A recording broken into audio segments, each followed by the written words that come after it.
our society now in the workplace, we're using the word coaching to be everything from disciplinary action all the way up to succession planning. And that's how we use the word coaching.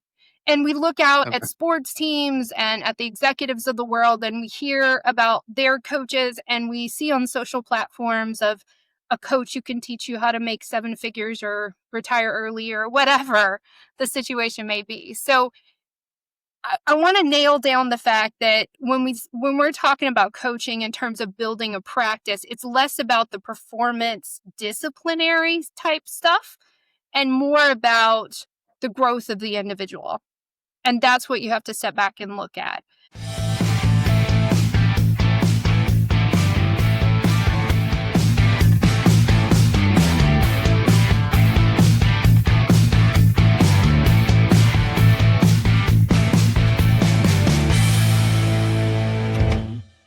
Welcome to the Ophthalmology Experience, Season 2, powered by Boost Patience. Today, we're joined by Savory Turman. She's a leadership coach with experience from the bedside to the boardroom. She now helps teams and leaders move through growth and change with clarity and purpose. Savory, welcome to the show. Yeah, thanks for having me. It's good to be here. Yes. And can you remind me, what part of the country are you in? Where are you coming from? I'm coming in from Virginia. From Virginia. Okay. I've heard a lot of good things about Virginia, like a pretty state geographically and pretty good weather. Is that true? Yeah, it can be. It's pretty hot right now. We're in the middle of our summer, so it's pretty hot and humid, but it's a fun Yeah. state. Cool. I need to get to that side of the country and visit. I feel like I've been everywhere, but I haven't been to like the Virginia, the Carolinas, that area of the country. Yeah. I really wanted to check it out. Have you always been there, or have you been to different parts? I grew up in Virginia, but I Okay. left around 16, lived in Okay. Colorado, Texas, Central America, and I was in Colorado for about the last 20 years and moved back to Virginia late Okay. 2023. Okay. What took you to Colorado? Just curious. Well, my grandparents semi-retired out in Colorado, and so my family would go Uh-huh. visit, and then eventually we Uh, just made the leap and moved out there. I loved it. I fell in love with the mountains, and most of my family gravitated back to Virginia, but I stayed in Okay. Colorado for a long time. Okay. Yeah. I think you probably qualify to be the right person to ask this question of. So why do you pick where you live? I've heard a lot of different things. People say that. A lot of people say, well, it's so pretty here, or, it's a great job market. So the places you've lived, like what's the thing that's put that over the top? Like, I need to be here. For me, it's more in I lead from the heart a little bit more, and so it's an internal gut heart feeling of this is where I belong and can I make it work, because you do have to go back to the realistic, what's the job market like, what's the housing market like. You have to Yeah, factor that stuff yeah, in even if you're a heart leader like myself. for sure. Yeah. Well, very cool. I asked you that too because I was having a conversation around the dinner table with my daughter last night, and she said, "Oh, there's no way I'm going to live in Houston." I'm like, Mm. why? What's wrong? What's wrong with Houston? She's like, "It's so ugly here." And I'm like, "Well, oh, the mind of a young person. Yeah. Like, you only choose like based off of there's no hills here. That's where I want to live."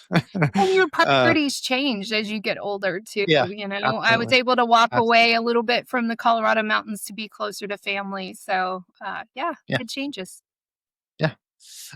And so I want to get to know too you a little bit because this is the first time that we've had the chance to actually meet and meet virtually, and just try to understand kind of where you are, where you come from, a little bit about you in the world of ophthalmology and what your journey has been.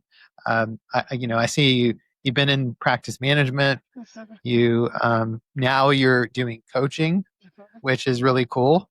I feel like those are kind of the same jobs a little bit because I feel like all I do is coach and therapy all day. I Mm. just I just do it for the same group where maybe you do it for different groups and different people across the country in ophthalmology.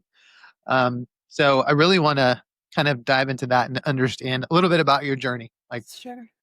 how you started, and then when you started to go into coaching, what did that look like and why? Yeah. So I'll give you the Cliffs Notes version because I've been in healthcare for over 25 years. I started in ophthalmology right out of high school as an optician and became a technician by accident, and Okay.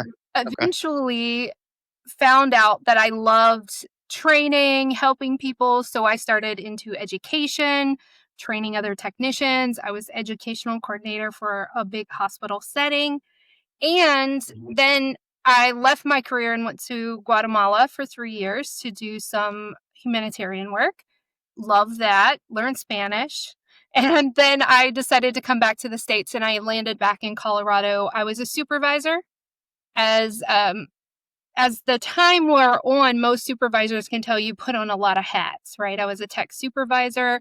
I started, playing with templates. I started directing traffic a little bit more. And so I was promoted to be the clinical director. Mhm. That led to a position where I was the clinical director for a very large practice. And I kind of capped out. We had some new leadership come in. I had a hard Mhm. time really proving my worth, so to speak, with quotations, in Yeah. terms of just performance review, finances, etc. And so I had to look at my career and figure out what I was going to do. And I went back to school to get my healthcare degree in healthcare administration. And throughout the whole process of being in ophthalmology, I found that my first love was the eye, but my second love was developing people. And so my advisor at Colorado State helped me out quite a bit to talk through what that really looked like. So my master's degree is actually in organizational leadership and development.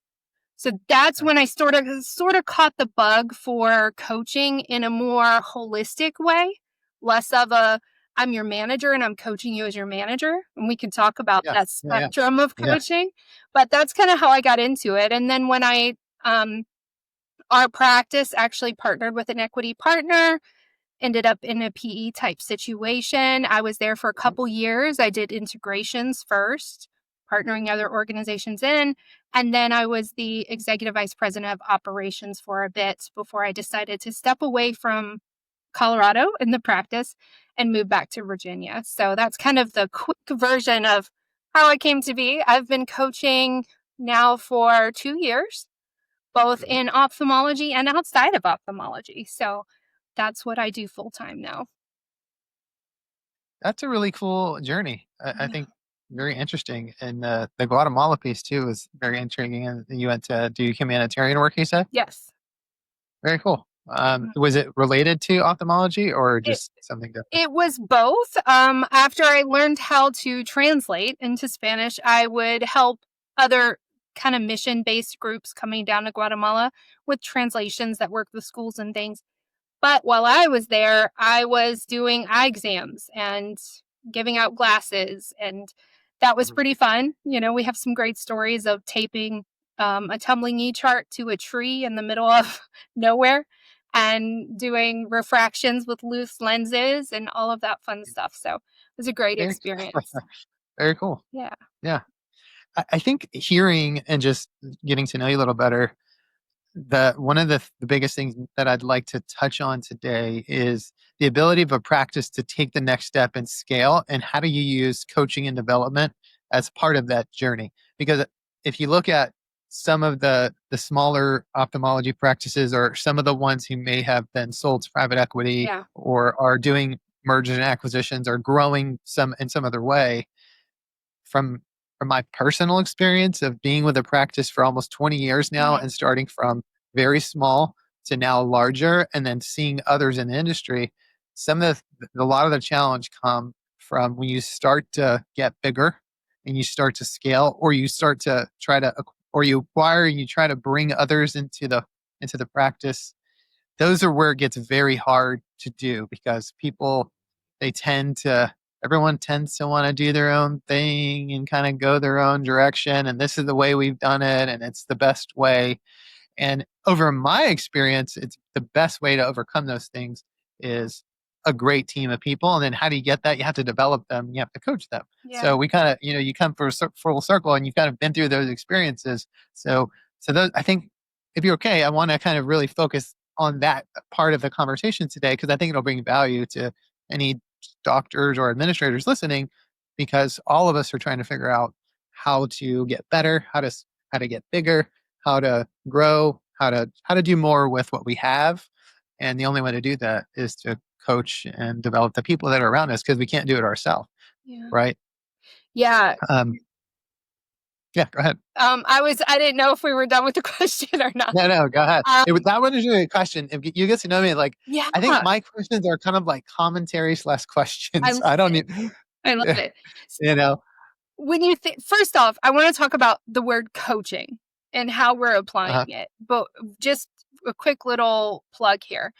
Um, in our society now, in the workplace, we're using the word coaching to be everything from disciplinary action all the way up to succession planning. And that's how we use the word coaching.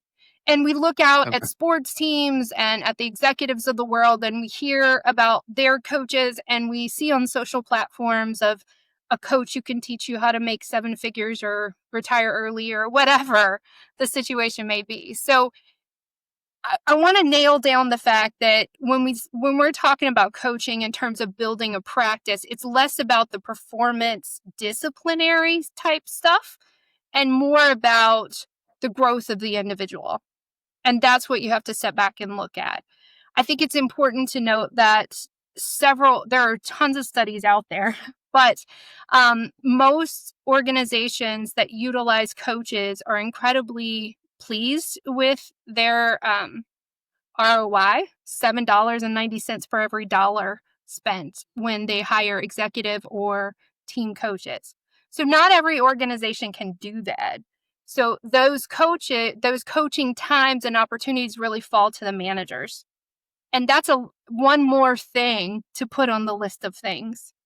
Mhm. HR Dive magazine did a study in 2024, and only 2 out of 10 managers reported that they felt adequate coaching.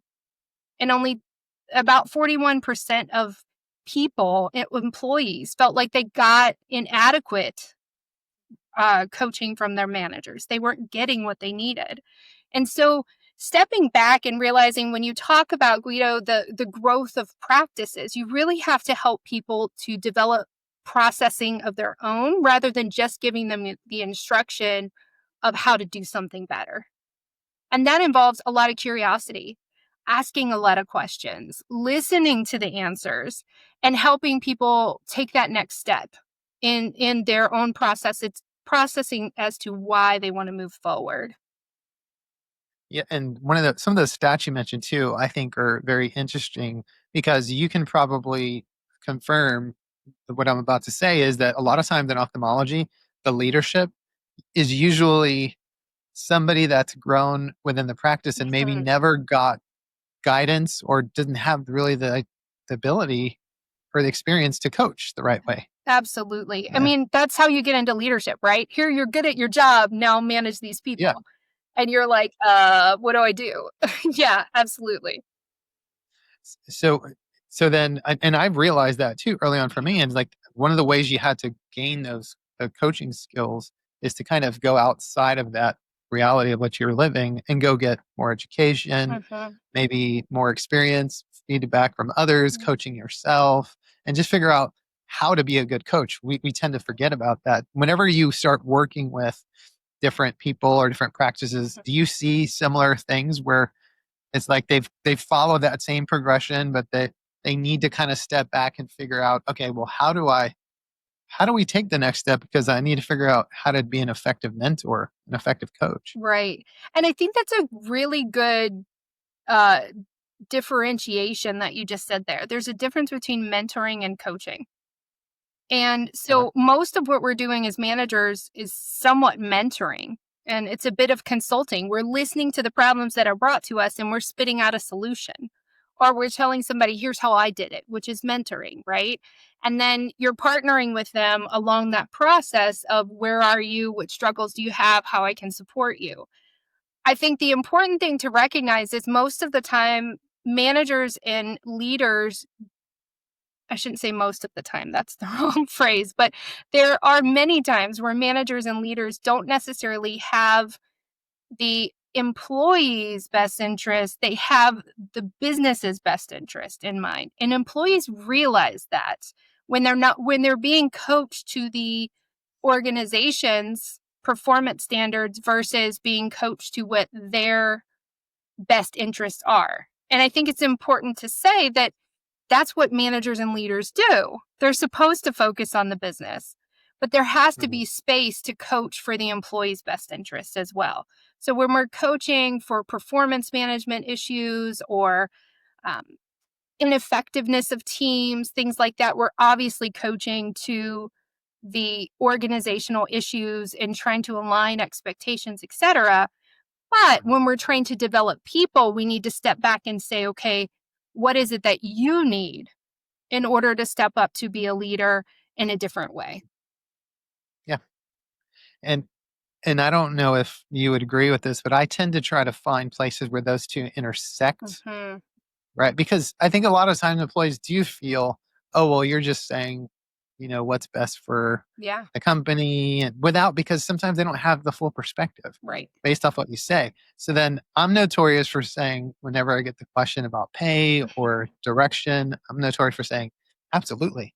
Like, I want you to make this money. I want you to Mhm. have these things. Here's what I want for you because I know if you get those things, that means that we're headed in the right direction. Right. Now, let's figure out how we both can get there together and we can find that intersection so the employee does feel like they do have some say in their future Hmm. versus, it's what's good for us versus what's good for me.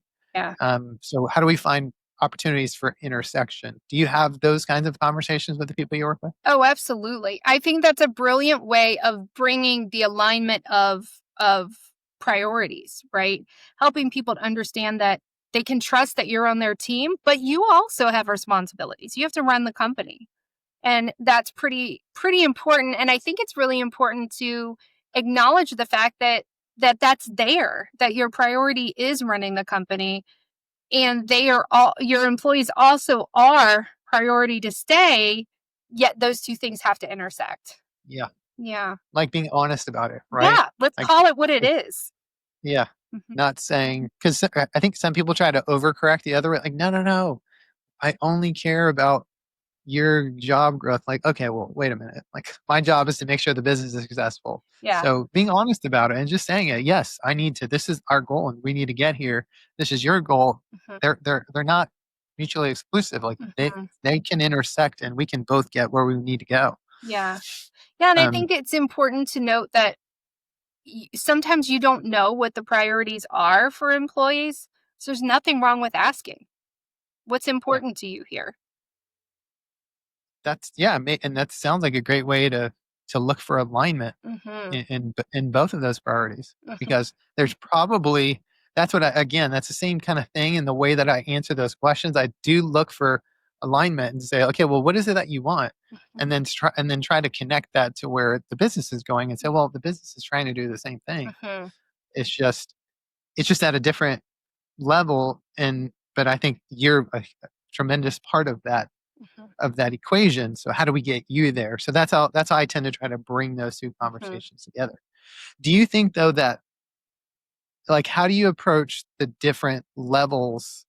Because there's different mindsets depending on what part of the practice that you're in. You might be at the hourly, the front desk level, and you might have a different motivation there. Yeah, it's Hmm. just might be, I'm just here because I need to make a living, and this is kind of cool, or whatever. But I'm not like this is not my career. Right. Versus, you're coaching an administrator, so there's different perspectives. So whenever you encounter those things, like how do you handle the different approaches for the different types of roles that you coach? Yeah, I think I go in, and when I coach as an external coach, Yeah. that's slightly different than when I was in organization, right? Because I go in and my focus is on the client in front of me, with the employer being kind of the secondary, if I'm honest, because that's what the employer hires me to do as a general rule, is to focus on the individual and get that individual performing at their highest, regardless of the position. So their subject matter, their session subjects differ. when that happens, when I come from the outside. But when you're a manager and you're stepping back and looking at that, the question becomes, what do you know about this employee? What do you know about their needs? I think that that's really where I see most people limiting themselves as coaches, is they only have these conversations when we're in the thick of it. When somebody is sitting in front of them going, I want to raise or I'm walking. Or somebody's sitting there going, I'm not happy with my job, or here's my notice, or whatever the situation may be. There's not enough of these conversations happening just regularly. And there's not enough of that partnership. I think that I give so much credit to people who are in leadership in organization, whether that's ophthalmology or other, because there's so many demands on our time. We're doing more with less right now, and I get that. Yet also, this is a priority because, as you said, you want those folks to stay. You want them to be a part of what's happening at your practice, and that's how you do it. Is you have these partnerships and you have these discussions regularly so that you can deal with the situation and shore up the relationship so that when they are sitting there going, I have this problem, or you're going to them saying, hey, you've got this performance issue, it's a stronger partnership that you have. Quick break brought to you by Boost Patients. If you're listening to this podcast, you're probably a physician, a practice admin, or maybe someone on the marketing team, and you really have a singular goal. You want new patients, more consults, higher surgery volume. And oftentimes when you want that, you think immediately about marketing, spending more on marketing, investing more in marketing. Maybe, but probably not. We've mystery shopped over 600 practices, and there's one commonality with all of them. They're not very effective and not very good at patient follow-up. So before you invest more money in marketing and more into that investment, you really need to understand how your practice is following up with new patients. So go to boostpatients.com, fill out the contact us form, and let me know that you want us to mystery shop your practice.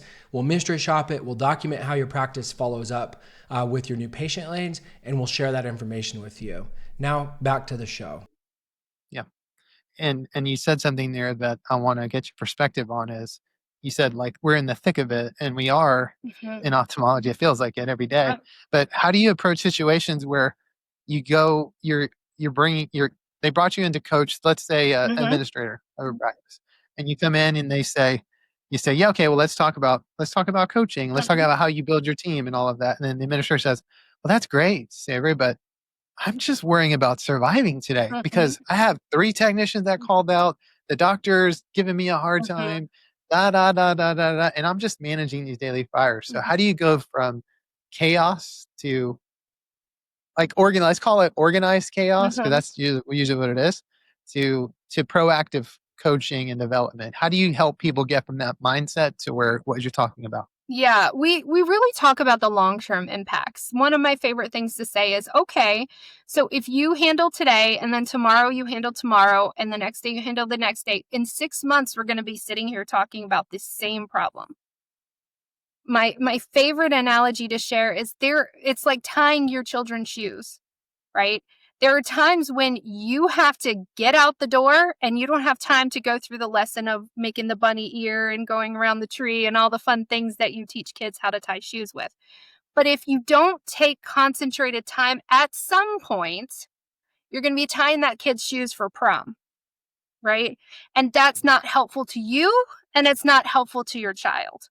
And it's the same thing here without seeming like we're parents, but if we don't take that concentrated effort or dedicated time, if we don't carve it out of our schedule at some point, then we're going to continue to have the exact same problems. So if you do have a world where all you're doing is putting out fires all day, every day, then we need to reevaluate the system in which you're living and figure out a way out of that. Mhm. And I know Yeah. that's a really overly simplistic way to say it. I remember the days when I would send emails at 2 a.m. I get that.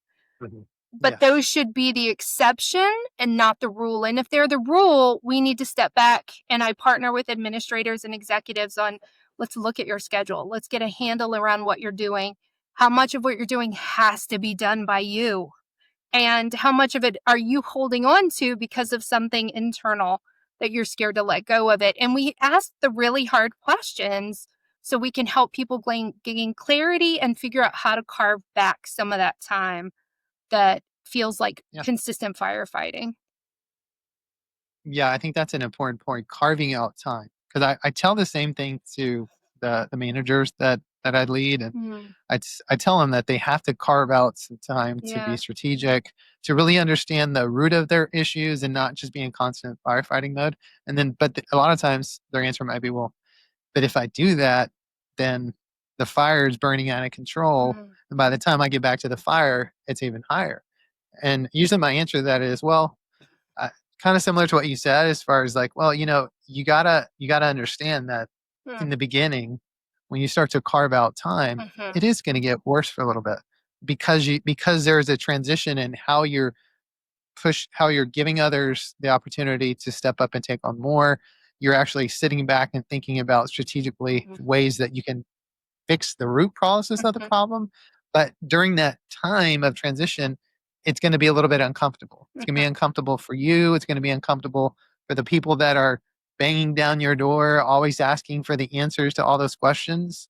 And so you gotta be okay with that and understand there's going to be a period of time, but it is going to get better. And it's going to get better over time as you figure out what are those things that you can change so that you can fix the problems, like you said, 6 months or 12 months from now. When when those things come up, you've already figured it out, and then you get downhill momentum and going in the right direction. So helping them to see that vision, to get past the haze of war that right. they're in, right? Yeah, and I think a lot more of us, myself included, I tend to be a bit of a control freak. Um, and I think a lot more of us could have more resources than we allow ourselves to have. And Mhm.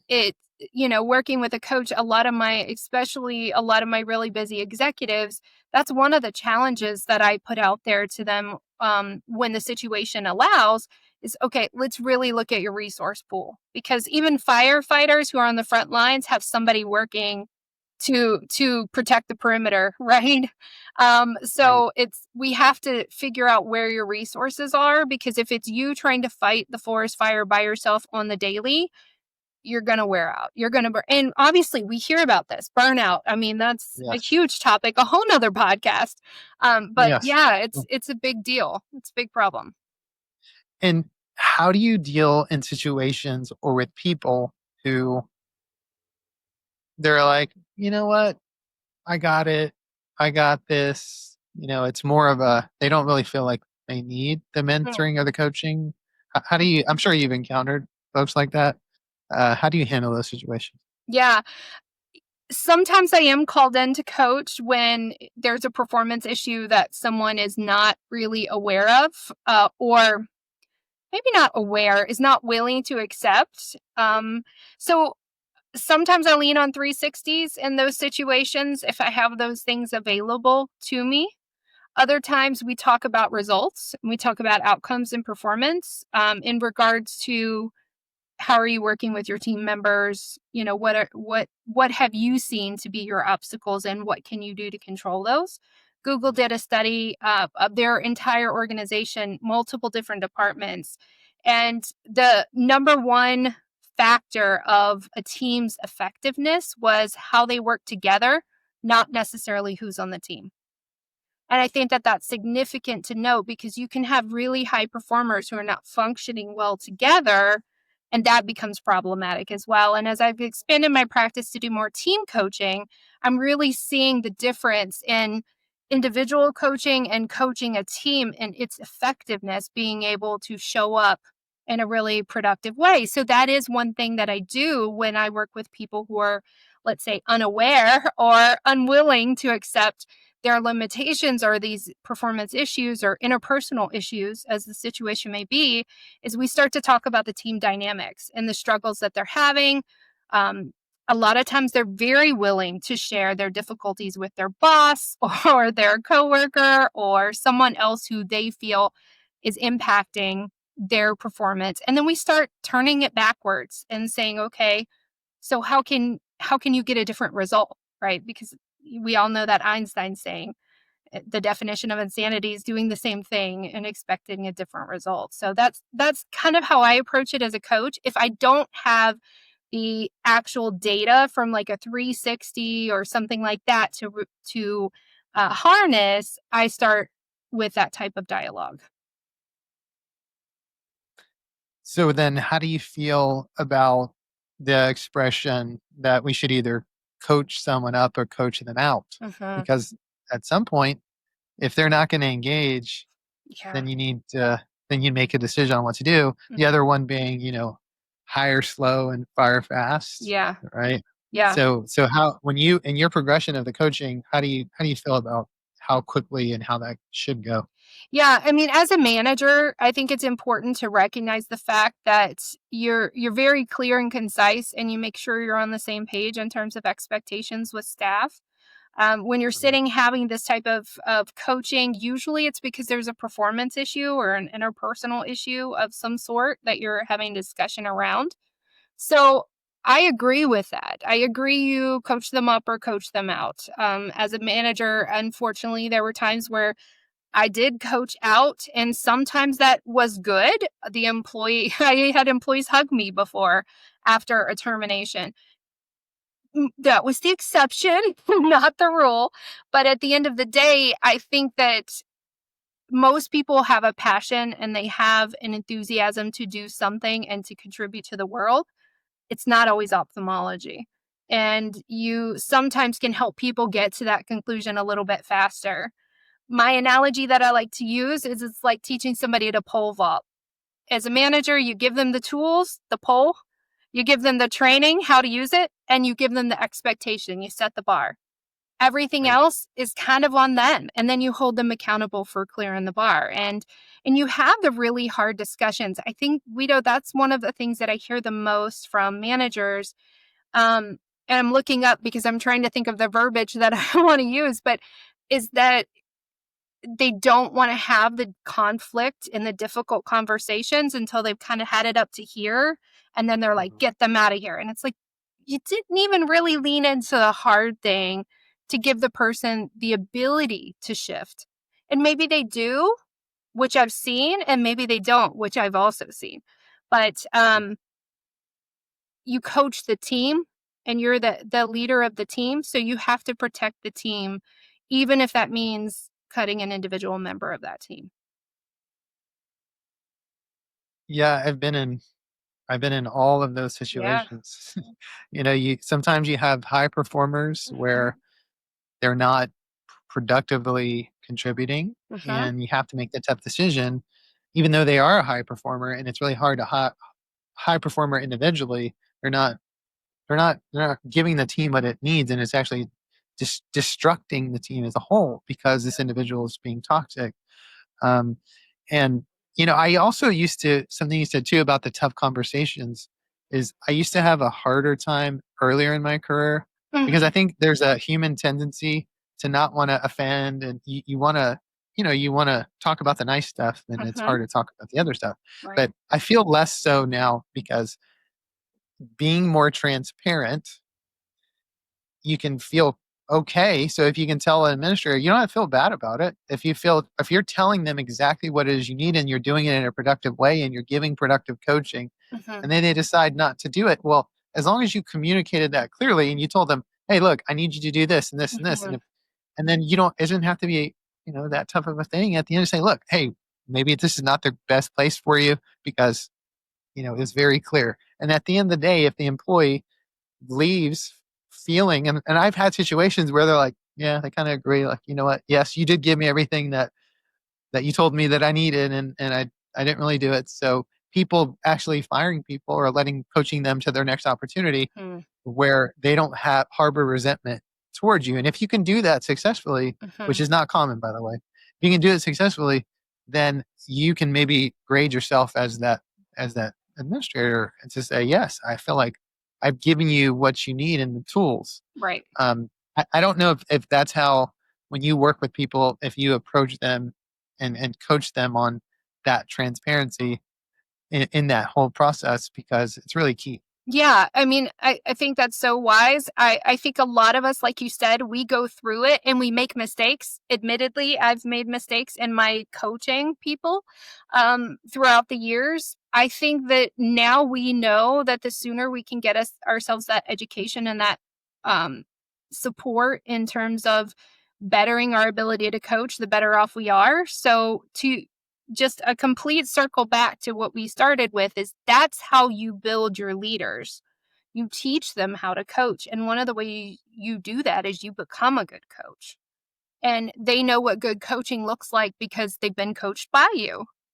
And so they can then give that kind of coaching to the people who work in the hierarchical structure underneath them.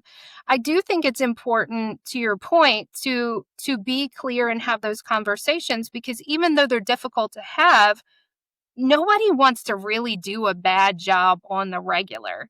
Nobody wants to go home and go, well, I stunk at work today and I messed it up again.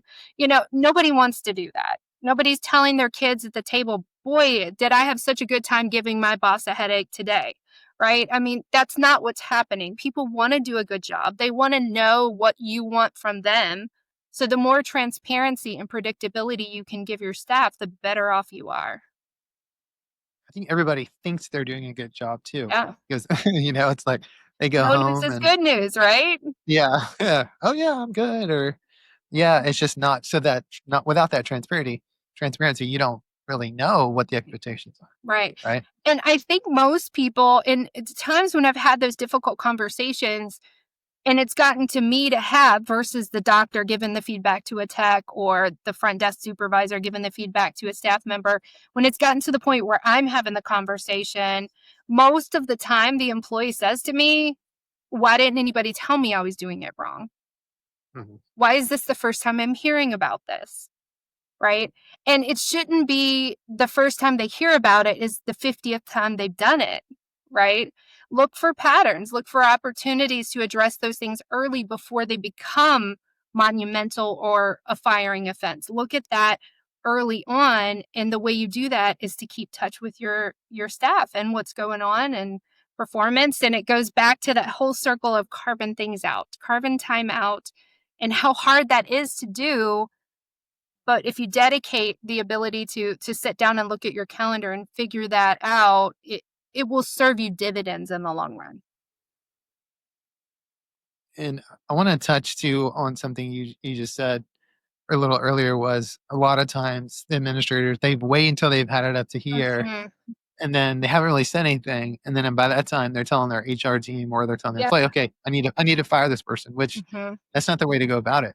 But on the flip side, so and I want to ask you this question of how do you coach to handle these situations are that most employees, because of the culture of the organizations, many of the organizations they've been in, if there's any kind of written documentation, it Mhm. doesn't matter what it is, their thought is they're gathering written documentation so they can fire me. Mhm. So then the opportunity to productively coach starts to go out the window because now there's a big defense mechanism barrier because now you're documenting. But from the business protection side, Mhm. it really helps to have documentation in terms of like here are the things that I need you to work on. Yeah. So me personally, I handle it in a way to try to turn it, but I feel like I'm fighting against just what's normal culture in most Mhm. businesses.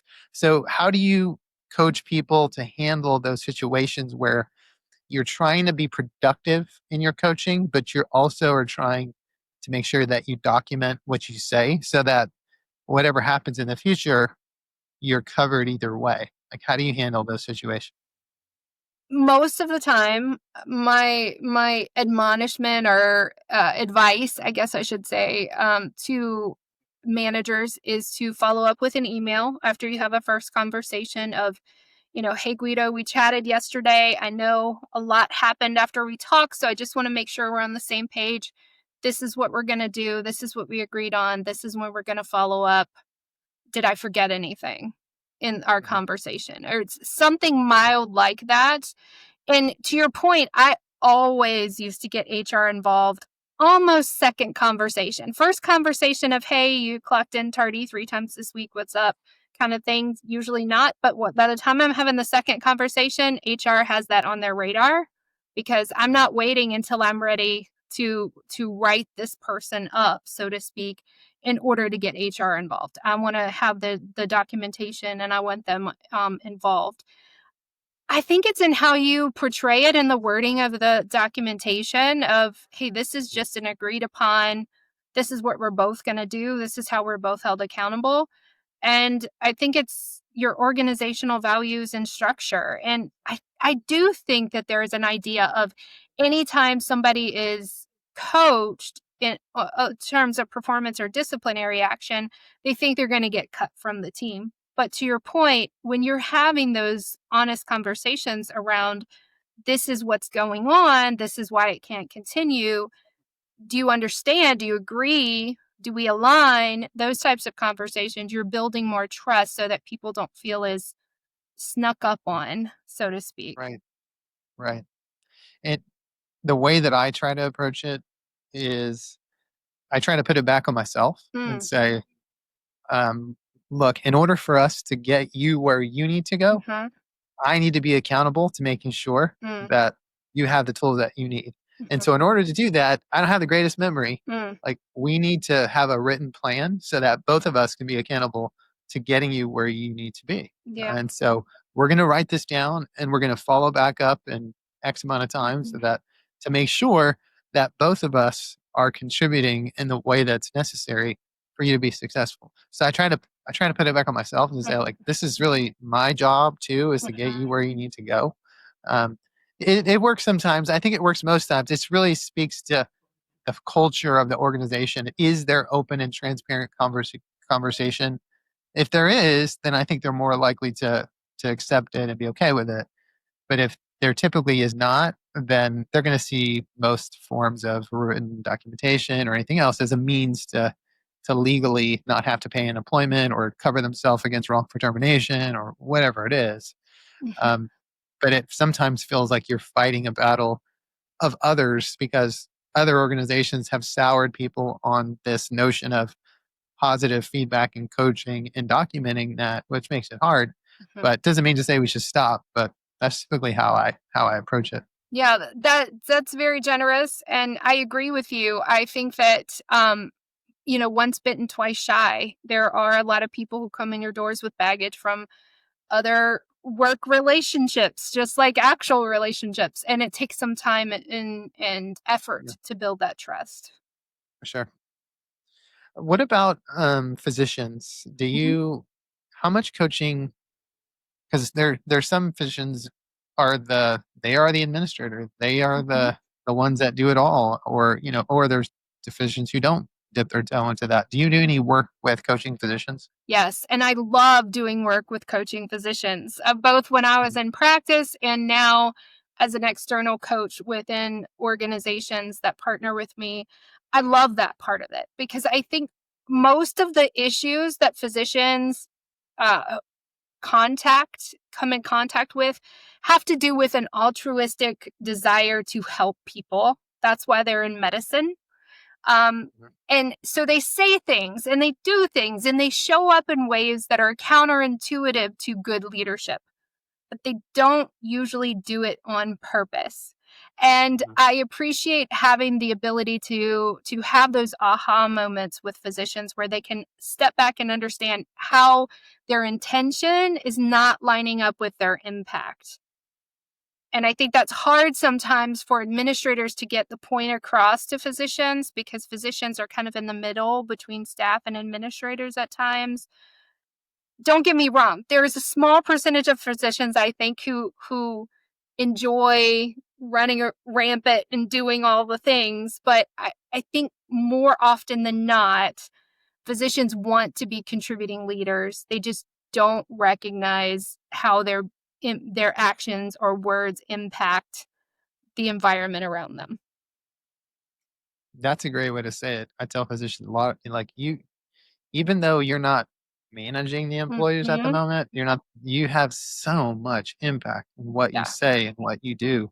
So just be careful about Mm. complaining about one employee to another employee because they all hear it, they Yep. all know. Just And just know that what you're building is a foundation that's ultimately going to make you successful or not. Yeah. Because you need all of Mm. them here to do what you do, Yeah. especially with how many patients you're seeing. Yeah. So that's interesting. Have you had physicians that are like, I guess what's the word, immune to to coaching? Because to get where they needed to go, they were very successful and they were able to accomplish a lot of things. And so how do you deal with that? Because they're very sure of themselves Yeah. of the direction that they're where they're going. I think that's the real question is where do you want to go? Hmm. Where do you want to head 5 years from now when I'm talking to you, where do you want to be? Right? And unless you want to be in the thick of the craziness that you're in now, you've got to divert a little bit. Right. Hmm. And because I was in clinic, sometimes I put it even in clinical terms. Like we've got a corneal ulcer. Do we just put a bandage contact on it, no antibiotics, and move forward? Or do we actually try to treat the disease process? Right. And that's sometimes you have to speak the language. And I think in my coaching practice, Guido, individual coaching, team coaching, physicians, no matter who it is, because it's human behavior, I think it's important to note that in coaching, I don't show up with judgment. I don't say what you're doing is bad. What you're doing is good. It's more of does what you're doing align with where you want to go and who you want to be? Because Hmm. that's the biggest question. When I'm consulting, if you hire me to consult in your ophthalmology practice, I might come in and go do some observation and come to you and say, hey, okay, here's where your problems are. But if you hire me to coach you, it's more your agenda. What do you want? Where do we want to go? Who do we want to be? And I think it's important to recognize that some of the skills and the talents that we've leaned on in the past to get us to where we are now are not going to take us forward. It's like the Who Moved My Cheese book, right? What got us here isn't always going to get us where we want to be. And the coping mechanisms and skills that we use to get through med school, for example, are not serving us as business owners or as providers in this practice. And how do we learn new skills? Doesn't mean we have to judge those previous skills or say that stinks or I'm stupid for doing this. It's more along the lines of what can we do now and how can we move forward? I'm sure you in those situations, I'm sure what you're doing is very rewarding. You're talking, you're like you're without you knowing it, you're kind of talking into maybe thinking about a future and doing that because it feels like you get to deal with all this great stuff, but and then you get to do that for many people, but you also don't have to deal with the like you're not your head's not on the chopping block to make your number for that quarter, right? It's like you're helping them do that, and it's you mentioned your PE background too, and I started thinking about like a return. So when people really like hit you really hard on, okay, well, this is great, Savory. Like you're going to come in and you're going to make us feel good. But at the end of the day, we need to see an ROI on what you're Uh-huh. going to do. You mentioned a number. Uh-huh. How do you, if somebody hits you like that, like how do you go about trying to walk them through where they're going to make some kind of financial return? Yeah. First, we talk about where the metrics are now. Why are you contacting me? Why now? What's bringing me in? Why are we having this discussion, right? There's clearly an impetus, something that's keeping them stuck, something that they're not growing in, whether it's employee turnover, if it's leadership development, if it is in fact the ROI. And I will say a lot of times I will consult with ophthalmology practices and I say consult I'll go in and partner with them to figure out what's going on, but I'm not an expert in every field. I've been in ophthalmology for 25 years, but I haven't been in IT or another field, right? So I don't consult everywhere, just in ophthalmology. But when I go in as a team coach or when I go in as an individual coach for executives, my question is, where are your metrics and why are you calling me? Mhm.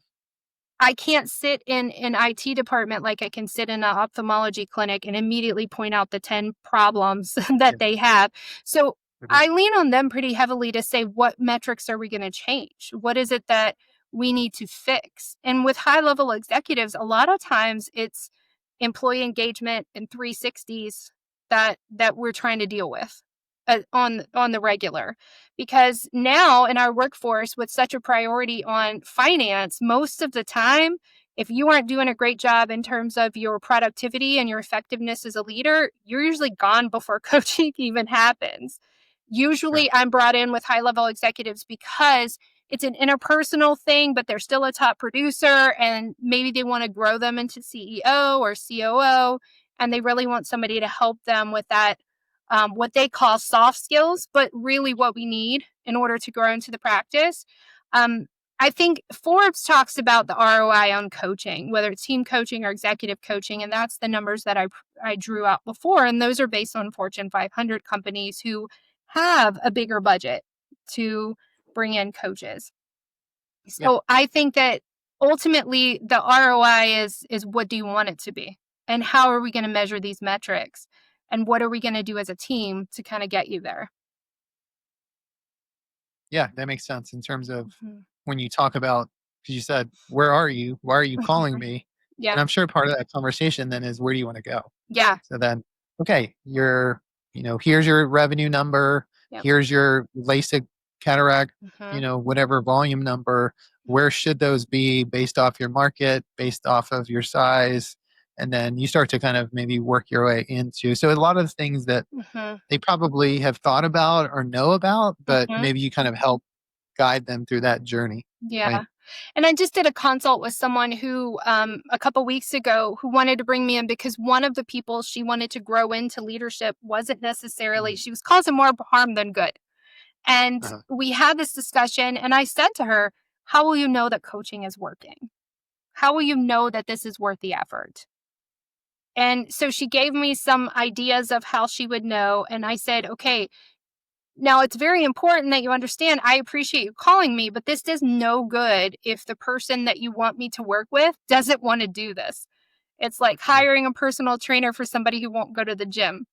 So ultimately, we've got to make sure that everybody's in this in order for this to be successful.